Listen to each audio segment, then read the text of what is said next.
Welcome to calculus. We've always been good at math. How hard could calculus be? On this episode, Stevenson will demonstrate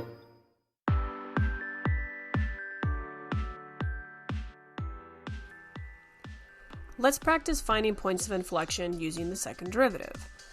So the first thing I'm going to notice here is that I can distribute the x cubed and make this polynomial. This way my derivative is going to be way easier.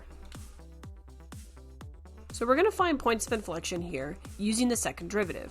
So my first step is to calculate the second derivative, which I'm going to do using power rule.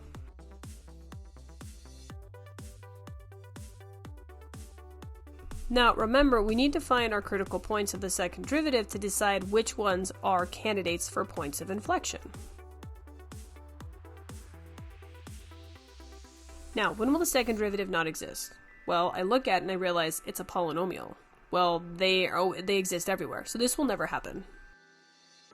Now, I'm going to set this equal to 0 and I'm going to solve using factoring techniques and the zero product property.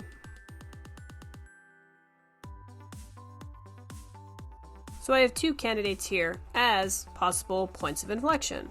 Now the next step is to actually look at a picture of the second derivative and we want to chart its signs. Remember, these are just candidates. The only way we can truly call them a point of inflection is if they change sign with their second derivative. Because I already factored and solved my y double prime here, I actually have what I need to sketch this. This is going to be a concave down parabola. See, its leading coefficient is negative, and its x-intercepts are 0 and 2.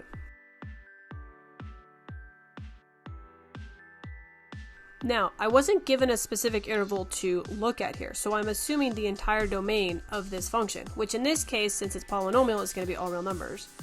So I'm going to look at 0 and 2 as my two candidates here. Now, the directions on this is to find the actual point of inflection.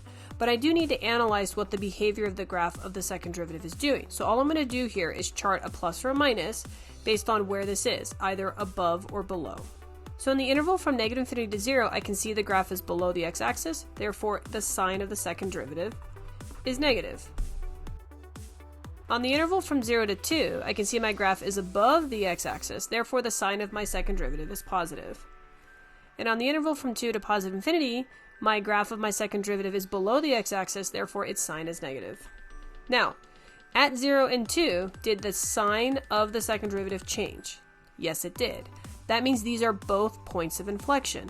It doesn't matter how the change happens, but the fact that there is a change means it's a point of inflection. So the problem is actually wanting the ordered pairs. So we're going to make a little t-chart and find them.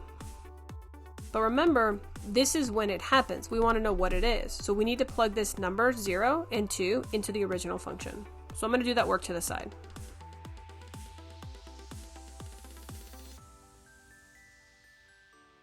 So let's write out our answer.